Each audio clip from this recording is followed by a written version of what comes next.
Hey guys. Hey guys, I'm super excited to be back because if you read the title, this is the part 2 for my moving to France again series. So in these next few videos, I'm actually going to get to break down like all of these steps and all of the aspects of what it takes to move to France. I will be living in France for 2 years. So I'm really happy to bring a second part, and I'm really happy to be able to be even more thorough and hopefully answer as many questions as a lot of you may have about moving to another country. And so yeah, so I'll just be vlogging that. Right now it is March. It's actually like 2 days away from the end of March. So we have about 4 months really for me to be prepping.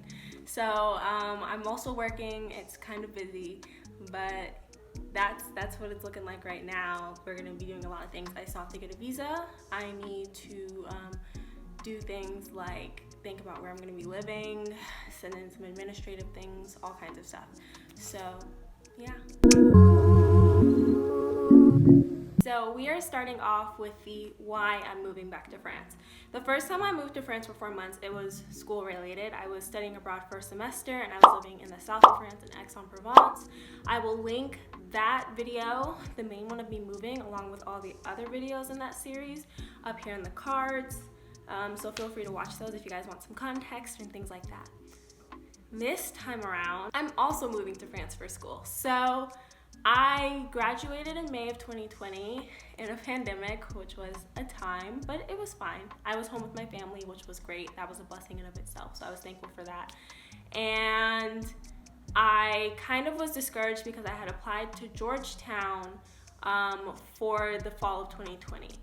This was before I knew anything about the pandemic or anything like that. I did not get into Georgetown. I wasn't like fully expecting to get in, but I don't know. I had just felt really positive about the whole process, and positivity does not get you into grad school. But I was like, just hoping and praying that it would work out. So because I just knew for sure that I wanted to work in the foreign service post-grad, I had kind of had that little revelation.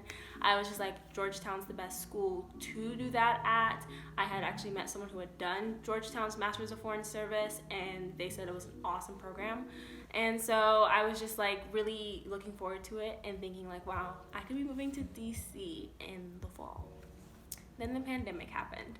And I didn't get into Georgetown, and so I was like, those are kind of some disappointment.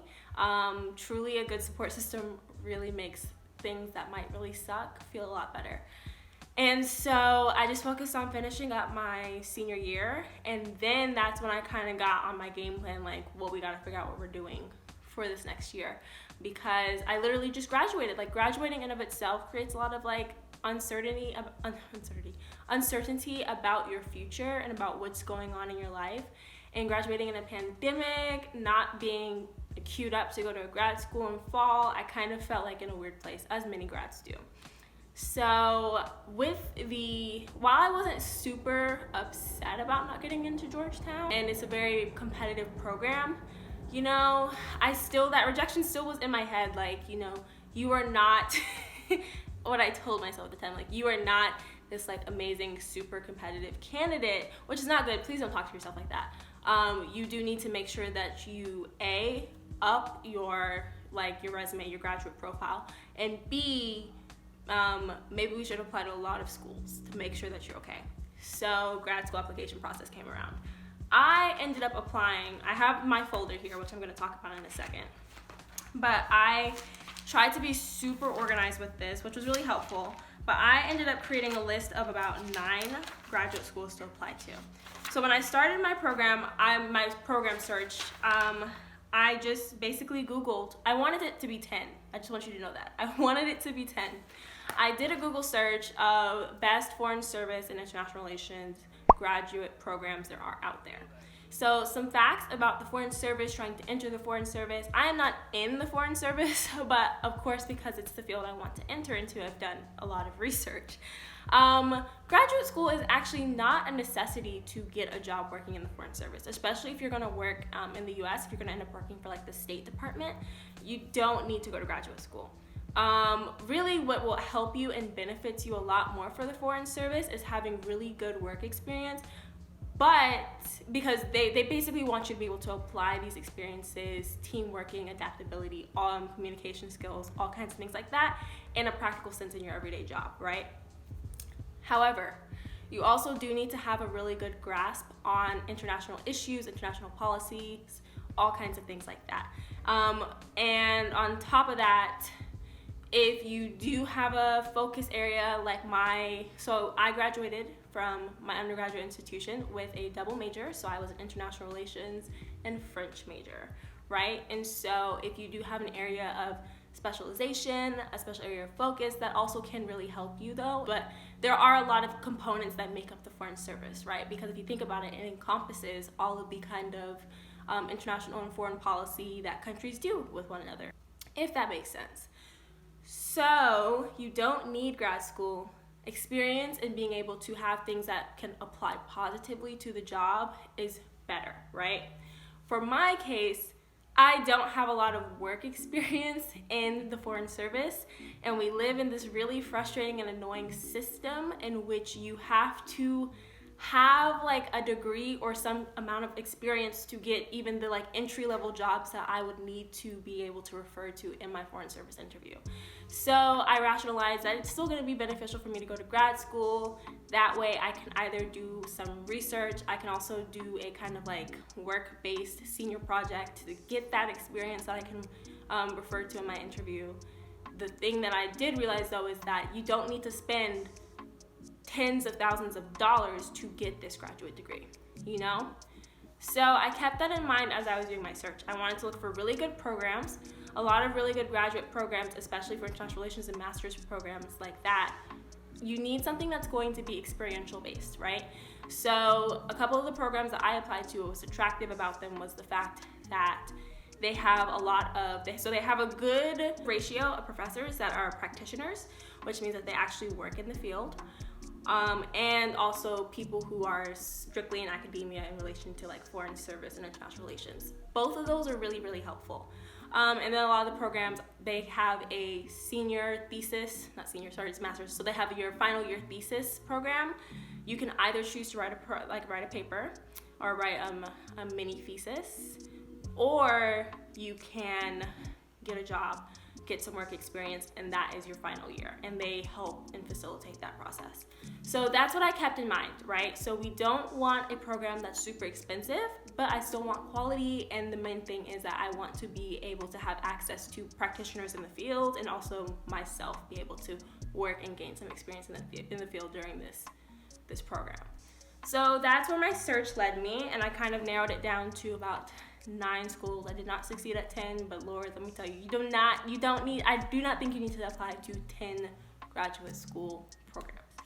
You do not need to do that. It's for your mental health, for your financial health. Don't do it. Really, if you do it strategically, why would I put myself in a situation where I have to take out lots of loans, more debt, or any debt at all, just to apply to a program that maybe doesn't even need that? Does that make sense? And so you do have to just be strategic about it. And quite frankly, in the US, we have this really weird thing where we put more preeminence on the names of certain schools, but truly the degree, and I think the content of the degree is much more important, and how well you can present yourself as a candidate. Okay, but that degree still matters. Like, people will tell you it doesn't matter, and it doesn't, but it definitely helps.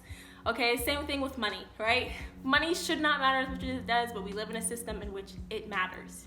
You know, money should not make you happy, but in this system, money helps you have access to the basic needs that you typically need to be happy. So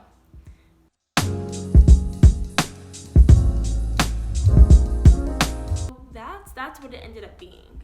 As far as the application process, I'm actually gonna break that down a lot more in the next video. Okay, things that you need to know to apply to grad school, how to apply to US schools versus European schools, how much money it costs. Please don't make a list of 9 schools. I keep saying it, but don't do it, please. It's a lot. And especially for people who either grow up with the multitude of things that can be against you in this world. Your gender, your race, your class, right? Some of us just don't have access to that information and how to make it possible. A lot of times it just seems very daunting, very expensive, or just not possible at all, right? So I'm excited to give you guys that information in the next video. Please, though, if you have specific questions, drop that in the comments. Some of these things like the GRE I'll be talking about, how much it cost me to take the exam, how much it cost me to prep for the exam, how many times I took the exam, and even if y'all are curious, I can tell you my GRE scores. I don't particularly care about them. So if it's not weird to you guys, I'll tell you what my GRE scores were to get into the schools that I got into. So I'm gonna go into all of that from my perspective in the next video, and I also hope to bring in the perspectives of some other people who have been doing this process, especially people of color, because there's some other factors that kind of affect and help or hurt us. Thanks for tuning in, and yeah, I look forward to seeing you guys on all these next videos. Bye. Or, sorry, au revoir.